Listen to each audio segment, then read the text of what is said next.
Welcome on this tutorial. Wish all you are well. In this tutorial I am going to discuss about construction and functions of pH electrode. In previous tutorial I have already discussed about pH, Nernst equation, how to measure pH, etc. Now here I will discuss how the pH electrodes are constructed and how the potential is developed in pH electrode. Entering into the discussion, please subscribe. It will encourage me to make more and more important tutorials. A complete pH cell consists of measuring electrode, reference electrode, temperature sensing element, and no doubt the solution whose pH is to be measured. The voltage which is ultimately developed that will be directly proportional to pH of unknown solution. The temperature sensing element is there because while we measure pH, temperature is the parameter which affects or creates errors due to the variation of temperature. So, the temperature compensation should be there, and to perform the temperature compensation, a temperature sensing element or temperature sensing must be there with the sensing electrodes. The construction of electrodes are such that it provides very high internal resistance in electrical circuit formed in pH sensor. So, while we want to measure the pH value, means while we want to measure the millivolt which is produced by a meter, that meter should have very high input impedance. The pH meter consists of pH sensor which is electrodes. That electrode senses the pH value of unknown solution. To indicate the pH, an indicator is required. See the indicator which indicates the pH value as well as temperature of solution. This is one of the example of sensor how it looks. pH sensitive electrode consists of two electrode. One is measuring electrode, another one is reference electrode. The measuring electrode normally said as glass electrode. The casing of this measuring electrode and this reference electrode might be glass or might be fiber. But measuring electrode, the bottom portion is the bulb or ion sensitive glass membrane. This no doubt made by glass and special type of glass which senses H+ ion. Because of that, the measuring electrode called as glass electrode. Both this measuring electrode and reference electrode are immersed into the solution whose pH is to be measured. While both are inserted into the solution, a complete electrical circuit is formed. The circuit completes through this inside electrode, inside electrolyte, outside solution whose pH is to be measured, through the glass membrane, to the wire or electrode inside the measuring electrode. So ultimately this is the complete electrical circuit of combination of these electrodes and meter. Measuring electrode and reference electrode might be separated or might be in combined form. Now coming to the construction of measuring electrode and how the different potentials are developed.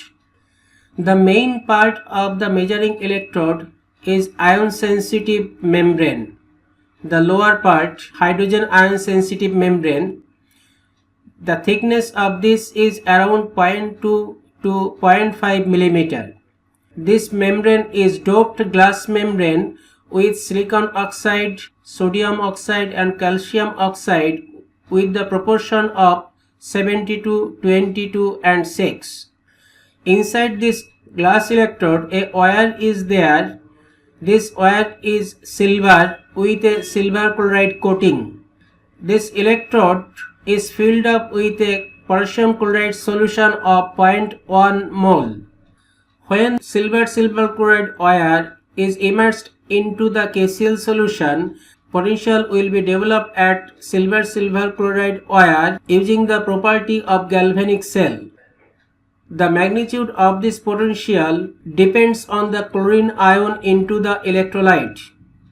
Now here this KCl electrolyte is buffered with 7 pH. So the number of chlorine ion inside this electrolyte is constant. So the potential which will be developed at silver chloride wire is constant. Now what will happen at the ion sensitive glass membrane? When the measuring electrode is immersed into the solution whose pH is to be measured, a gel layer is formed at the outside of this membrane. Similar way, because of the presence of KCl solution inside the glass membrane, another gel layer will be formed.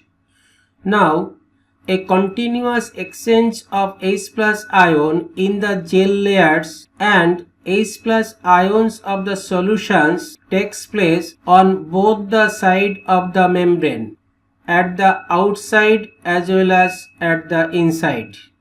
This exchange of ion is controlled by the H plus ion concentration of both the solution. As inside solution it is having pH 7, that is constant, so a constant number of H plus ion will be there at the inside gel layer.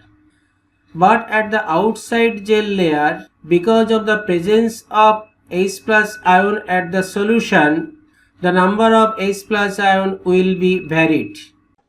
Showing an animated video clip how separation of charges occurs inside and outside of glass membrane.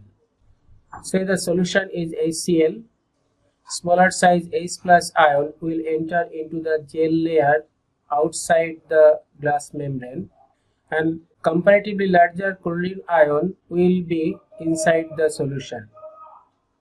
Now the same thing will happen inside the glass membrane, and inside pH is constant, which is 7, so number of H plus ion in inside gel layer is constant.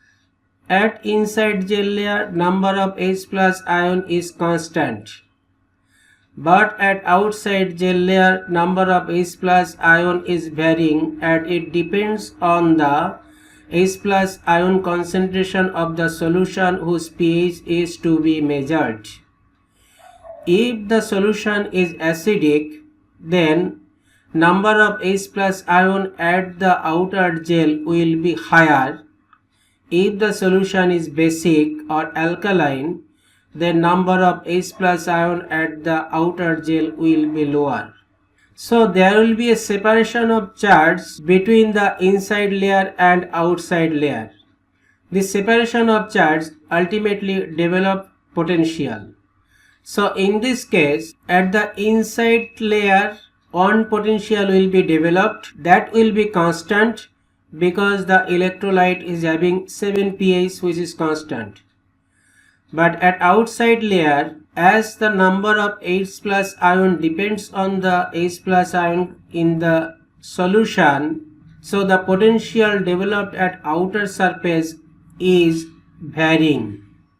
And the magnitude of this variable potential will depend on the pH value of unknown solution. Now for completion of electrical circuit, the glass membrane part between these two layers must also be conductive, and this is achieved by the mobility of alkaline ions in the membrane glass, and the ions are normally lithium plus ion or sodium plus ion. The thickness of the gel layer are around 10 nanometer. To get response from the pH value of unknown solution, formation of gel layer is must. Now, layer of glass between these two hydrated layers remains dry. See, this is outer gel layer, this is inner gel layer. So in between this, the portion of the glass membrane, this is dry. This dry layer makes the glass a poor conductor of electricity and causes the high internal resistance around 50 to 500 megohms. So in electrical circuit, the sensor provides a high electrical resistance. Because of that, the meter which is used to measure the potential developed must have high input impedance. Now coming to reference electrode. The reference electrode is used to complete the measuring circuit, and the reference electrode provides a reference which is needed to measure the ultimate developed potential because of the presence of pH. Construction of reference electrode is: inside the reference electrode, a silver wire with silver chloride coating is there. Instead of silver chloride, a mercurous chloride might be used, and in that case, as name of mercurous chloride is calomel, so the electrode is normally called as calomel electrode. This silver chloride wire is placed into the electrolyte of 3 mole KCl. At the bottom of reference electrode, there is a diaphragm, which is small porous ceramic rod. Diaphragm is fitted at the bottom of the reference electrode to permit the potassium chloride to diffuse or leak into the measured medium. Mainly, the ion will be diffused in between the KCl solution and unknown solution whose pH is to be measured. Like the measuring electrode, in this case also, in silver chloride wire, a potential will be developed, and as number of chlorine ion inside the electrolyte are constant, so the developed potential at this silver chloride wire is constant. Now coming to this diaphragm, which is again called the salt bridge. The salt bridge provides the electrical connection between the reference electrode and liquid whose pH is to be measured. Salt bridge is highly porous and the pores are filled up with the ions. There will be diffusion of ions between the KCl solution inside reference electrode and outside solution. While this electrode will be immersed into the solution whose pH is to be measured, diffusion of ion will start, and after a while diffusion of ions terminates to equilibrium, and then a separation of charges will occur across this salt bridge, and a liquid junction potential will be formed because of the presence of that separation of charge. The liquid junction potential cannot be eliminated, but it is better if the junction potential is small and relatively constant, and this is done by using concentrated KCl solution as electrolyte inside the reference electrode.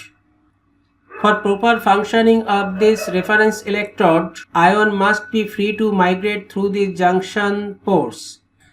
The migration of ions might be restricted because of blocking and plugging inside the pores due to the suspended solid in the sample or solids producing from the chemical reaction involving with the electrolyte and process solution. Generally, if the surface area of the pores is small, then the blocking might happen. So, it is better to use the salt bridge having larger surface area. Another approach to overcome the problem is to increase the size of the pore.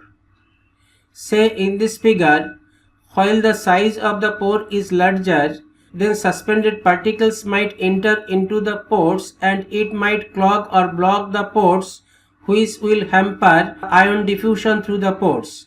Now, if we make the size of the pores very small, then the suspended particles cannot be entered into the pores, though they might accumulate on the surface, but there will be a sufficient gap through which ions diffusion can continue. Plugging or blocking of the pores might be happened due to the presence of precipitation caused by insoluble silver chloride. Insoluble silver chloride cannot be formed if sufficient amount of chlorine ion is there into the solution. As sufficient number of chlorine ions are there into the electrolyte, insoluble silver chloride form to soluble silver chloride complex ion. See from this figure, say this is one pore. This is electrolyte inside the reference electrode and this is the sample outside the reference electrode. In the figure, circle shape indicates number of chlorine ion. Inside the solution, number of chlorine ion is sufficient, so silver chloride complex ion, that is AgCl2-, which is soluble into the solution, But when this AgCl2 minus begins to migrate through the pores, inside the pore there is insufficient number of chlorine ion, so this AgCl2 decomposes to solid AgCl and precipitate inside the pores, which ultimately plug the pore and restrict the ion diffusion. One way is to minimize this plugging from silver chloride is to use a double junction reference. I will describe about double junction reference later.